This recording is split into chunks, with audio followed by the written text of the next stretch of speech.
అందరికీ ధనుర్మాస ప్రారంభోత్సవ శుభాకాంక్షలు. ధనుర్మాసం ఎప్పుడు ప్రారంభం అవుతుంది అంటే డిసెంబర్ 15-16 తేదీల్లో స్టార్ట్ అవుతుంది. మళ్ళీ భోగితో ఎండ్ అవుతుంది. సో 30 డేస్ కాబట్టి 30 డేస్కి 30 పాసురాలు ఉంటాయి. తిరుప్పావై అంటారు దాన్ని. ఈ తిరుప్పావై అంటే ఏంటంటే గోదాదేవి శ్రీరంగనాథ స్వామిలో ఐక్యం అయిపోవటం కోసం స్వామివారికి విన్నపించుకుంటది. పాసురాలు అనేవి రోజుకొక పాసురం చొప్పున స్వామివారికి విన్నపించుకుంటది. మీకు ఈ ఇప్పుడున్న జనరేషన్కి అర్థమయ్యే విధంగా ఆ పాసురానికి తగ్గ మీనింగ్ 2-3 లైన్స్లో చెప్పేస్తాను.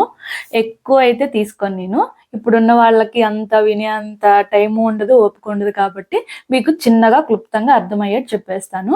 ఇది భోగి రోజుతో గోదా రంగనాథ స్వామి కళ్యాణంతో ఎండ్ అయిపోతుంది ధనుర్మాసం అనేది. ఇది ఒక వ్రతం లాగా చేయాలి 30 డేస్ అనేది. సో ఇవాళ పాసురం గురించి క్లుప్తంగా చెప్పేస్తాను మీకు. மார்கழி திங்கள் மதி நிறைந்த நன்னாளால் நீராடப்போது வீர்போது மினோ நேரி ஜியர் சீர் மலுகும் மாயப்பாடி செல்வ சிறுமீர்கால் கூர்வேல் குடந்த ஜிலன் நந்த கோபன் குமரன் ஏற அறந்த கன்னி யசோதை இளம் சிங்கம் கார்மேனி செங்கன் கதிர் மதி அம்போல் முகத்தான் நாராயணனே நம்மக்கே பறை தருவான் பாரோர் புகழப்படந்தேலோர் ఎంబావాయ్. 8 లైన్స్ ఉంటాయి పాసురానికి. మార్గలి తింగల్ అంటే మార్గశిర మాసం. మార్గశిర మాసం వచ్చింది, గోదాదేవి అందరిని పిలుస్తుంది అనమాట.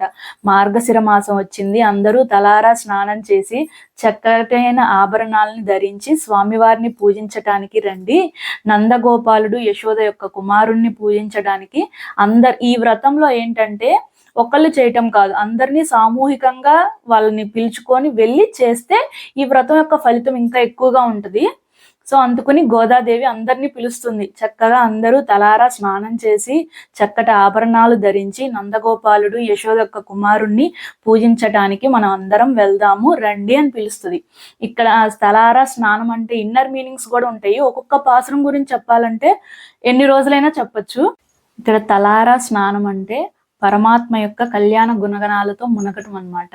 అలానే చక్కటైన ఆభరణాలు ధరించండి అని కూడా చెప్పింది కదా గోదాదేవి.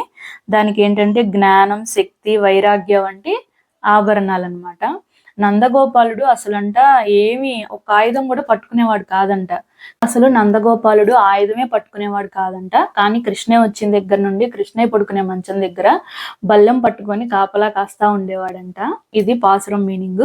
ఏంటంటే మార్గశిర మాసం వచ్చింది, అందరూ తలారా స్నానం చేసి చక్కటైన ఆభరణాలు ధరించి నందగోపాలుడు యశోద యొక్క కుమారుణ్ణి పూజించటానికి అందరూ రండి అని గోదాదేవి పిలుస్తుంది. సర్వం శ్రీకృష్ణార్పణమస్తు.